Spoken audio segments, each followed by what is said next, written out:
Hi అండి, welcome to people media news. ఈరోజు మనం అంటే కాస్త లేట్ అయినా కూడా అండి ఇప్పుడు తెలుగు నాట ఎక్కడ చూసినా ఒకటే చావా చావా చావా. ఈ చావా మూవీ హిందీ మూవీ అండి, కానీ ఏ హిందీ మూవీకి రాని బజ్ ఈ మూవీకి సినిమా రిలీజ్ అయినాక వచ్చిందంటే జస్ట్ ఆ సినిమా చూసి చిన్న పిల్లలకు కూడా చూపించి జస్ట్ దేశభక్తి అంటే ఇలాంటి సినిమాలు కదా, పాన్ ఇండియా అని ఒక టైటిల్ పెట్టి ఏవేవో సినిమాలు తెలుగులో డబ్ చేస్తారు. ఫైట్ సినిమాలు ఎవరికి అర్థం కావు, అసలు తెలుగులో వచ్చినట్టు కూడా ఎవరికి అర్థం కావు. కానీ ఇలాంటి సినిమా ఎందుకు తెలుగులో డబ్ చేయలేదని ప్రతి ఒక్కరు అడిగే క్వశ్చన్.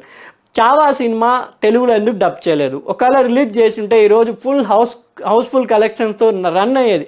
ఎందుకంటే శివాజీ మహారాజా గారి అబ్బాయి, ఛత్రపతి శివాజీ గారి మహారాజు గారి అబ్బాయి శంభు మహారాజు గారి జీవిత చరిత్రని, మొఘలులతో ఆయన ఎలా పోరాడారు అని ఒక రియల్ స్టోరీని తెరకించడం జరిగింది మరాఠా దర్శకుడు. నిజంగా ఈ మరాఠీలకే నచ్చిన శివాజీ గారు ఈరోజు ఇండియా మొత్తం మన ఆయన జయంతికి రీసెంట్గా మొత్తం చిన్న ఊరు కాదు, పెద్ద ఊరు కాదు, పట్టణాలు, నగరాలు అన్ని చోట్ల ఊరేగింపు చేశారు శివాజీ మహారాజా విగ్రహం పెట్టి. అలా చావా మూవీ కూడా తెలుగులో రిలీజ్ చేసింటే బాగుండని చాలామంది అనుకుంటున్నారు. ఇప్పుడిప్పుడే బజ్ ఇక్కడ పెరిగింది, మనం కూడా అందుకే రివ్యూ లేట్ అయిందని. కానీ సినిమా చూస్తే మటుకు జస్ట్ బూస్ బాంబ్స్. యాక్టింగ్ కాదు, నిజంగా శంభు మహారాజ్ ఇలాగే ఉంటారా అని ప్రజెంటేషన్ చేశాడు విక్కీ కౌశల్. అండ్ శ్యామ్ బదుర్ లాంటి క్యారెక్టర్స్ చేసిన, ఉరి లాంటి ఒక ఆర్మీ ఆఫీసర్ చేసిన, జస్ట్ మోడీ గారు సృష్టించిన ఆర్మీ అట్లాగే ఉంటుందా అని ఆ ఉరి సినిమాలో ఒక కమాండర్గా నిరూపించారు. దాని తర్వాత శ్యామ్ బద్దూర్ గారి జీవిత చరిత్రలో అప్పుడు ఆయన అలాగే ఉండేవారా అని కూడా అలాగే చూపించారు. ఇప్పుడు కూడా ఈ చావా మూవీ చూస్తుంటే సంభాజీ మహారాజ్ ఇలాగే ఉన్నారా?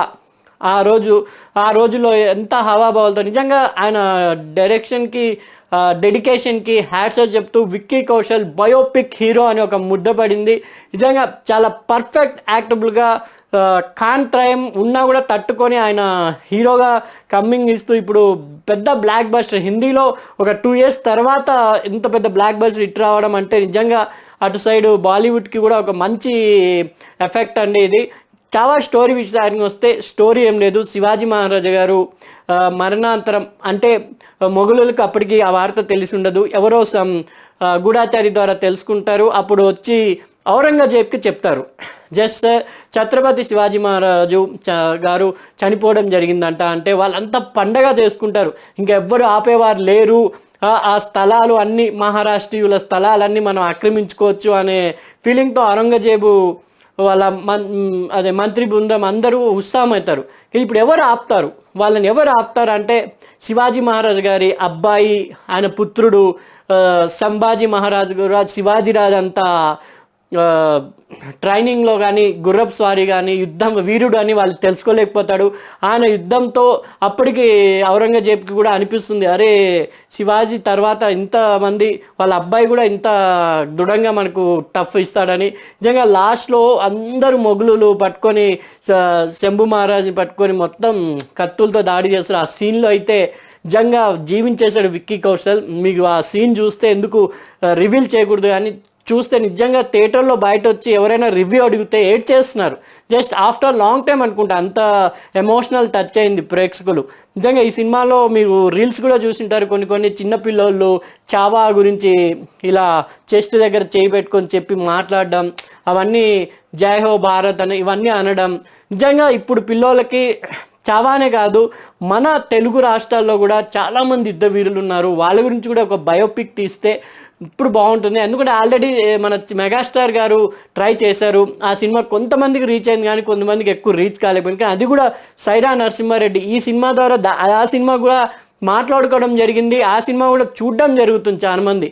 నిజంగా ఏదైనా పబ్లిసిటీ చేయాలి మెగాస్టార్ గారు కూడా అని నా అభిప్రాయం. ఆ సమయంలో చేశారో లేదా ఏం ఎఫెక్ట్ అయిందో తెలియదు. కానీ చావాకు వచ్చిన క్రేజ్ చూస్తే ఇప్పుడు రాబోయే సినిమాల్లో కంపల్సరీ హిస్టరీ వీరుల్ని, మన చరిత్రలో మిగిలిపోయిన వీరుల్ని సినిమాలు కంపల్సరీ వస్తాయని అనుకుంటున్నాను. జస్ట్ ఒకటండి, ఛత్రపతి శివాజీ ఈ శంభు మహారాజ్ క్యారెక్టర్ ఆల్రెడీ తెలుగులో చేయలేదు కదా, ఓన్లీ హిందీ లాంగ్వేజ్లోనే ఉంది కాబట్టి ఒకవేళ తెలుగు డబ్ చేస్తే ఏ హీరో సెట్ అవుతారు అనేది కామెంట్ చేయండి. నాకైతే రామ్ చరణ్ గారు యాక్ట్ఫుల్, కరెక్ట్ 100%. ఆ క్యారెక్టర్లో రామ్ చరణ్ గారు అయితే కంపల్సరీ బాగుంటారని నేను అనుకుంటున్నాను.